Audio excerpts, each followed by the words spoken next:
लोगों को लगता था कि ये बहुत ही इम्पोर्टेंट चीज है और इसमें जुड़ा रहना चाहिए। तो उन लोगों का स्तर बहुत ऊंचा था। तो आज वैसे शिक्षकों की भारी कमी है हमारे समाज में, हमारे आसपास इर्द गिर्द सब कुछ। तो ये एक दिक्कत हो रहा है अभी के समाज में कि हम उनको, आज मेरे यहाँ आते हैं, हम उनको फिर छठे क्लास से पढ़ाना शुरू करते हैं। तो उस लेवल पे उनको हम ले जाते हैं कि नहीं, तुमको डीयू वालों से कम्पीट करना है, तुमको जेएनयू वालों से कम्पीट करना है, जो आईआईटी किए हैं, जो एमबीबीएस किए हैं, जो सब कुछ किए हैं, उनसे कम्पीट करना है। तो तुम्हारी क्वालिटी उस लेवल पे जानी है, तो इसको ब्रिज करो। बिना ब्रिज किए तुम छलांग नहीं मार सकते। तो वो ब्रिज करना तभी है जब हम बेसिक्स चीज को समझेंगे। आने वाले बीपीएससी परीक्षा में शामिल हुए छात्र को आप क्या संदेश देना चाहते हैं? हम सबों को कहते हैं, जैसे हमारे बिहार में सेट प्रैक्टिस का एक भूत सवाल है। देखिए, बीपीएससी यूपीएससी में सेट प्रैक्टिस का बहुत मायने नहीं होता है। आप इम्तहान देने की मनोवृत्ति को समझने के लिए 4-5 सेट मारिए, वो काफी है आपके लिए। आपके लिए अध्ययन, कितना क्वालिटी का एजुकेशन, कितनी अच्छी किताब है, उसको बार बार पढ़िए। और इम्तहान जब देने जाएं उससे 15-20 दिन पहले तो नया चीज कुछ भी मत पढ़िए। जितना चीज आप पढ़े हैं उसको बार बार रिवीजन कीजिए। मल्टीपल चॉइस क्वेश्चन होता है, आप बार बार पढ़े रहेंगे तो वहां याद आ जाएगा। और सेट मारे लिमिटेड, हम शुरू से मेरा एक रहा है, लेकिन यहाँ लोग सेट मारने के मैनिया है, भूत सवार हो जाता है लोगों को। बैंकिंग एसएससी के लिए सेट मारना है क्योंकि वहाँ स्पीड और एक्यूरेसी होनी है। वहाँ 2 घंटे में 200 सवाल बनाना है, यहाँ 2 घंटे में 150 सवाल बनाना है। अगर बीपीएससी यूपीएससी में सवाल आता है तो 1 से 1.25 घंटा में आप सॉल्व करते हैं, बैठने का नौबत आता है।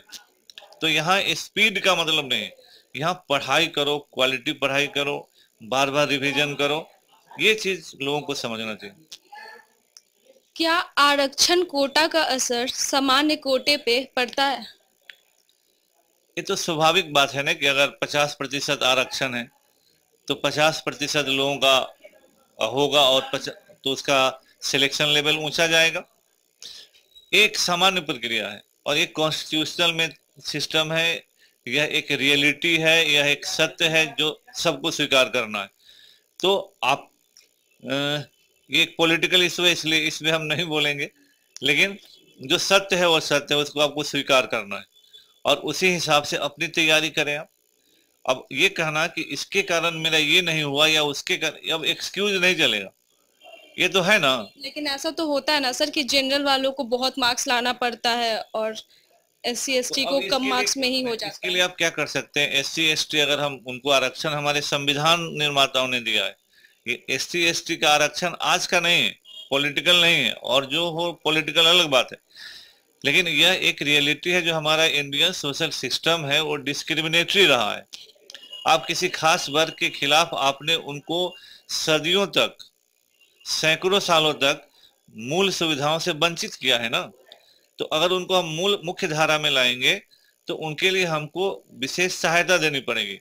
हाँ, विशेष सहायता देने के तरीके पर मेरा ऑब्जेक्शन जरूर है कि अगर कोई आदमी आज आईएएस बन गया तो अब वो उस कैटेगरी में नहीं रहना चाहिए, उसी की जाति के दूसरे लोगों को मिले, तो पूरा समाज का जो होलिस्टिक डेवलपमेंट है तभी हो पाएगा।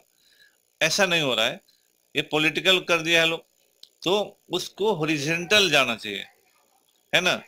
ये लंबवत हो गया है, इसको हॉरिजॉन्टल होना चाहिए। ये जरूर होना चाहिए, मैं इसका समर्थन करता हूं। लेकिन आरक्षण is a reality, you have to live with it. यह तो है, इसके लिए एक्सक्यूज नहीं, आप मेहनत करके आगे जाने का प्रयास कीजिए, है ना। जो इस्टेब्लिश है उसकी आलोचना या उसके इधर उधर करने से कोई फायदा नहीं। आप अपनी एनर्जी को वेस्ट कर रहे होते, ये आपसे बदलेगा नहीं। आपका नाम? प्रेरणा कुमारी।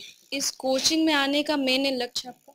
यूपीएससी की तैयारी है। मैं चाहती हूँ कि मैं सिविल सर्विसेज एग्ज़ाम क्लियर करूँ और मुझे पता था कि क्रॉनिकल्स एकेडमी से बहुत सारे स्टूडेंट्स निकलते हैं, इसलिए मैंने यहाँ पे एडमिशन लिया है। सिविल सर्विस की सेवा के लिए तो हजारों कोचिंग है, तो फिर इसी कोचिंग को चुनना? इस कोचिंग में अमीर के भी बच्चे पढ़ते हैं और गरीब के भी बच्चे पढ़ सकते हैं। और इस कोचिंग में जो भी शिक्षक हैं वो उनकी जो मतलब दिमाग डाउट क्लियर करने के तरीके हैं वो सारे बहुत ही क्लियर होते हैं, और आपको जो भी डाउट्स हो हमेशा अलग अलग तरीके से डाउट सेशंस यहाँ पे क्लियर कराए जाते हैं। टेस्ट सीरीज भी बहुत अच्छी होती है, और उसके बाद में इंटरव्यू की भी तैयारी यहाँ पे बहुत अच्छी कराई जाती है। इस वजह से मैंने यहाँ पे एक साथ एग्जाम की तैयारी, इंटरव्यू की तैयारी, सारी मतलब चीज मिलती है। हमारे साथ जुड़े हैं इस कोचिंग के 2 होनहार अभ्यर्थी फैजल अहमद और अभिषेक जी। आइए उनसे बातचीत करते हैं और जानते हैं कि किन किन कठिनाइयों के बाद वो इस मुकाम पे पहुंचे हैं। स्वागत है सर आपका हमारे चैनल पे। कौन से बैच में आप इसमें पढ़ा करते थे? हम यहाँ 1 साल पहले से यहाँ पे तैयारी के लिए आ रहे हैं। बीपीएससी का मॉक टेस्ट वगैरह के लिए यहाँ आते थे, और सर से पहले से भी सर से पहचान था, तो गाइडेंस मिलते रहता था बीपीएससी के लिए या यूपीएससी के लिए। जो भी तैयारी है उसके बारे में गाइडेंस मिलता था, सर से बात होती थी। और फिलहाल बीपीएससी में मेरा 64th में सिलेक्शन हुआ है आरओ के पोस्ट पे। Congratulation sir. Thank you. और पिछले 6-7 महीने से हम ज्योग्राफी क्लास लेते हैं, ज्योग्राफी पढ़ाते हैं जी। कठिनाई तो बहुत आई होगी, और इस ऐसा कोचिंग बहुत सारा है, तो आखिर जब आपने इस कोचिंग को चुना तो आपको क्या अभी गर्व तो महसूस होता होगा कि इतने सारे कोचिंग में आपने एक सही कोचिंग का चुनाव किया? जी, गर्व जरूर होता है, और सिलेक्शन के बाद या उस प्रक्रिया में ये समझ में आता है कि अच्छे कोचिंग का चुनाव कितना ज़रूरी है। अगर कोचिंग अच्छा हो, गाइड अच्छा हो, तो जो भी समस्याएं हैं, चाहे वो पढ़ाई से रिलेटेड हो या दूसरी समस्याएं हो, वो आसानी से सुलझ जाती हैं, और आपका जो भी लक्ष्य है आप उसकी ओर तेजी से आगे बढ़ते हैं जी। आपने सर कौन से बैच में यहाँ से पास आउट किया? दरअसल मेरा नाम फजल अहमद है, और मैं यहाँ 4-5 सालों से जुड़ा हुआ हूँ सर से, और उनका मार्गदर्शन मुझे लगातार मिलता रहा। 48वीं से 52वीं बैच बीपीएससी, उस समय से मैं सर से जुड़ा और इंटरव्यू की तैयारी करता रहा। सर ने मार्गदर्शन दिया, और लगभग मैं 60वीं से 62वीं तक इंटरव्यू फेस करता रहा, और हर बार कुछ न कुछ इम्प्रूवमेंट होता रहा, लेकिन अंततः मैं सफल नहीं हो पाया। लेकिन फिर बाद में बीपीएससी के द्वारा ही लेक्चरर्स के लिए वैकेंसी निकली थी, और मैं उसके लिए एलिजिबल था, तो सर से मैंने मार्गदर्शन लिया, और सर ने इसमें भी मार्गदर्शन मुझे अच्छा दिया, और अंततः मैं चयनित हो गया। तो काफ़ी अभी मैं विक्रमगंज में असिस्टेंट प्रोफेसर के पद पर हूँ, और साथ ही मैं इतिहास विभाग का विभागाध्यक्ष भी हूँ। और लंबे समय के बाद, काफ़ी लंबे संघर्षों के बाद, 17-18 सालों के संघर्ष के बाद मैं सफल हुआ। तो अब मुझे एक बहुत ही अच्छा महसूस होता है कि मैं जो सर ने मुझे मार्गदर्शन दिया, और साथ ही साथ जिस तरह का माहौल मुझे मिला यहाँ पर, इस स्पेशली इस कोचिंग में, और सर ने जो मुझे दिया, मैं उसके लिए सदैव सरकारी नहीं रहूँगा जी। मतलब आपको अपने लाइफ में जहाँ इनकी ज़रूरत थी वो यहाँ मिले।